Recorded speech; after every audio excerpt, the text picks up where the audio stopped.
Hey guys, কেমন আছো তোমরা সবাই? আশা করি তোমরা সবাই অনেক ভালো আছো। আমি ভালো নেই, কারণ কদিন আমার শরীরটা একদম ভালো না, ঠান্ডা লেগে একদম অবস্থা একদম খারাপ, আর গায়ে জ্বরও ছিল।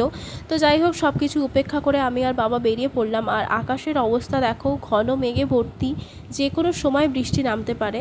তো যাই হোক, সব কিছুকে উপেক্ষা করে আমরা প্রথমে গেলাম আমাদের গুরুদেবের মন্দিরে। আসলে বাবা গেছিলো ইষ্টভৃতির ফর্ম জমা দিতে।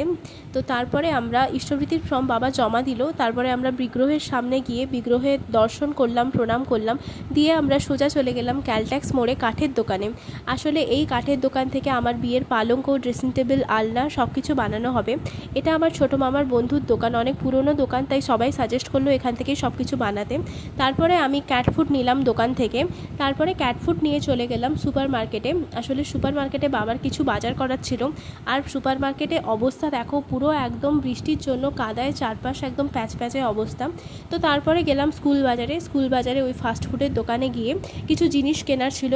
ওখান থেকে কিছু জিনিস কিনে বাবার ডিগিতে সোজা ঢুকিয়ে দিলাম।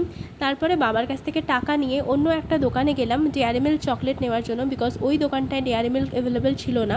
তো তারপরে নিলাম আমুল কুল। তো আমুল কুল ডেয়ারি মিল্ক নিয়ে বাবার গাড়ির দিকে এগোচ্ছিলাম, তখনই দেখলাম চঞ্চল মামা। বাবা চঞ্চল মামার সাথে দাঁড়িয়ে কথা বলছে। আসলে অনেক দিন পরে চঞ্চল মামার সাথে দেখা হলো।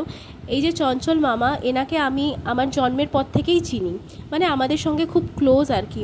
তো যাই হোক, চঞ্চল মামার সাথে দেখা হওয়ার পরে আমরা বেরিয়ে গেলাম। তারপরে বাড়ির রাস্তা ধরে বাড়ি পৌঁছে গেলাম।